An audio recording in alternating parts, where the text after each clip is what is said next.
Allez, bienvenue dans un nouveau short. Aujourd'hui, je vais vous montrer comment flasher ces petits capteurs de température que vous voyez ici. Voilà, qui originalement fonctionnent en Bluetooth et vous pouvez les flasher pour transmettre en Zigbee. Donc du coup, ben, vous intégrez ça dans votre domotique avec un hub Zigbee ou la Sky Connect de Home Assistant, le cas présent pour moi. Donc ça coûte une dizaine d'euros, ils sont pas mal, il y a un petit afficheur, et donc ça se fait relativement facilement, et en plus sans rien souder. Alors comment on fait? On va d'abord récupérer les informations sur cette page. Ici, je vous mettrai le lien en description. Voilà, c'est ce GitHub, et qui dedans vous avez le firmware Z0MMC. Alors celui-ci malheureusement ne peut pas être flashé directement si vous avez on va dire un device, un appareil qui sort d'usine. Il va falloir préalablement flasher un premier firmware qui permettra donc du coup de flasher le deuxième. D'accord? Donc comment on fait? On va sur cette page qui s'appelle T-Link, qui est aussi en lien qui est. D'accord? Et ce que vous faites, c'est que vous allez connecter un appareil Bluetooth. Ça veut dire que votre ordinateur, il faut que le Bluetooth soit actif. Si vous ne savez pas, bah, vous tapez Bluetooth ici, BLU dans la barre de recherche.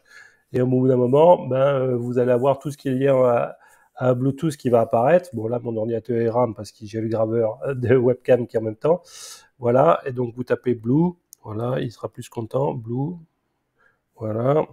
Ça rame incroyable. On dirait que j'ai un ordinateur, j'ai un 200 MMX, Bluetooth, hop, voilà, et hop, vous cliquez dessus, voilà, voilà, ici. Donc les paramètres système, ils sont là, et vous vérifiez bien que ça soit activé, d'accord? Si c'est le cas, ben maintenant vous pouvez cliquer sur Connect. Alors, la première fois, ben, ça va scanner tous les périphériques Bluetooth sur le périphérique. Donc, ben, vous avez ici, ça c'est par exemple, ça doit être mes JKBMS ou non, ça doit être mes SNRE. Voilà, des choses comme ça. Et à bout d'un moment, devrait apparaître eh ben, votre device ici, Zigbee.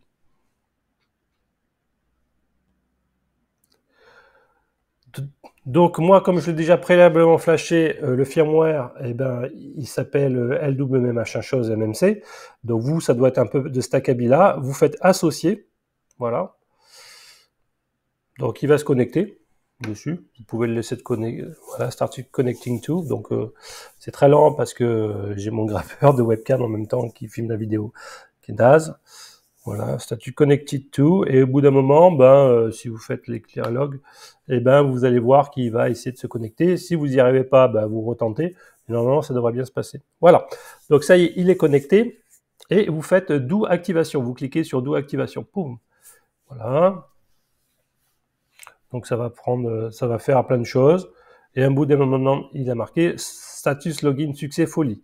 Donc maintenant, qu'est-ce que vous allez faire? Vous allez cliquez sur ouvrir un fichier et vous allez évidemment au préalable, ben, comme c'est indiqué, télécharger ces deux fichiers ATC, c'est le premier firmware à flasher, et puis après Z03 MMC.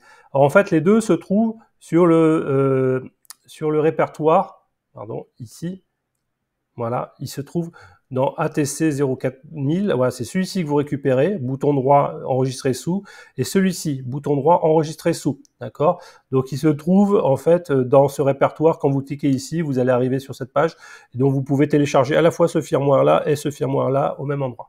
Alors une fois que vous y êtes, vous retournez, vous avez sauvegardé dans un coin de votre disque, vous cliquez ici sur parcourir un fichier, voilà, donc là il devrait browser, et donc, vous allez pointer sur le premier à flasher, c'est ATC OTA 4000.bin. Vous faites ouvrir, poum, vous le barbatruc, et vous cliquez sur Start Flashing.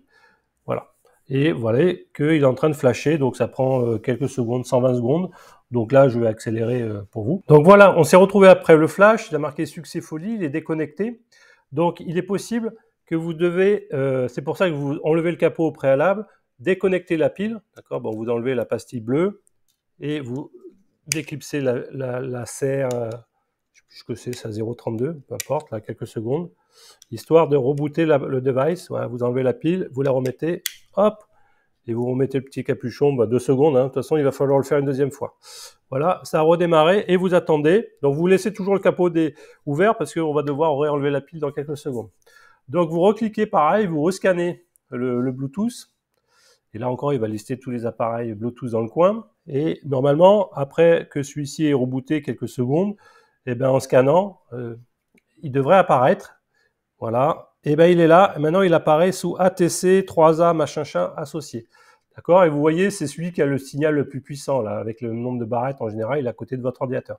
Vous faites autoriser. Donc, il va essayer de se connecter. Donc, ça va prendre quelques secondes, normalement.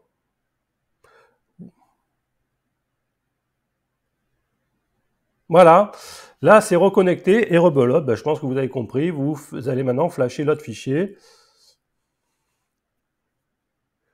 Et donc, on va chercher maintenant le firmware final, qui est celui-ci. Pouf, ouvrir. Et on reflash. Voilà, c'est parti. Donc, on va se retrouver à la fin du flash. Voilà, 99. Boum, ça y est. Donc 132 secondes, c'est un peu plus long le deuxième firmware à flasher.